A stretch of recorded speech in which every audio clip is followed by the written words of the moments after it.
تو اس لیے ضرورت اس بات کی ہے کہ رمضان المبارک کے گزرنے کے بعد اور اسی طرح زندگی میں ہر موقع پر جب بھی کوئی خیر کا کام ہم سے صادر ہو جائے، ہم اس بات کا معمول بنا لیں کہ اپنے اس عمل کو اللہ کی بارگاہ میں قبول کروائیں، اس عمل کو اللہ کی بارگاہ میں قبول کروائیں اور قبولیت کی اللہ سے بھیک مانگیں۔ اے اللہ، آپ نے اس عمل کی توفیق عطا فرمائی ہے، اپنے کرم سے اس کو قبول بھی فرما لیجیے۔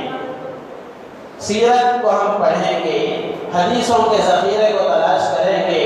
رسول اللہ صلی اللہ علیہ وسلم کی دعاؤں کو دیکھیں گے تو اندازہ ہوگا اللہ کے رسول صلی اللہ علیہ وسلم نے ہر عمل کے موقع پر اللہ سے قبولیت کو مانگا ہے۔ مثلا اب حج کا موقع شروع ہوگا، حج کے موقع پر یا عمرے کی دعاؤں کے موقع پر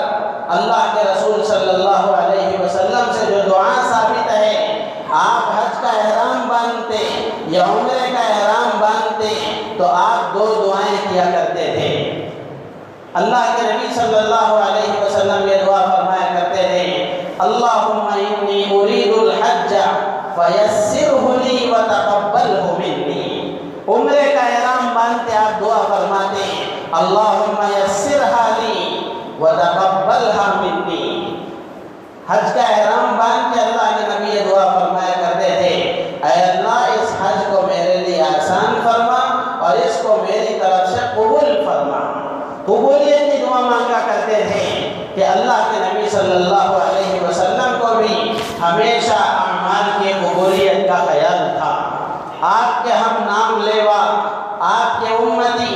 آپ کا کلمہ پڑھنے والے، آپ کی لائف کی شریعت کو کم از کم زبان سے تو ماننے والے،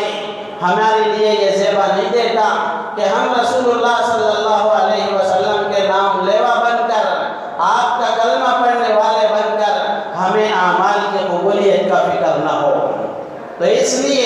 ہم آج سے اس بات کی کوشش کریں اور اللہ سے اپنی دعاؤں میں مانگیں، اے اللہ رمضان میں جتنی عبادتوں کی آپ نے توفیق عطا فرمائی ان ساری عبادتوں کو اپنی بارگاہ میں شرف قبول عطا فرما، ان ساری عبادتوں کو قبولیت کا درجہ عطا فرما،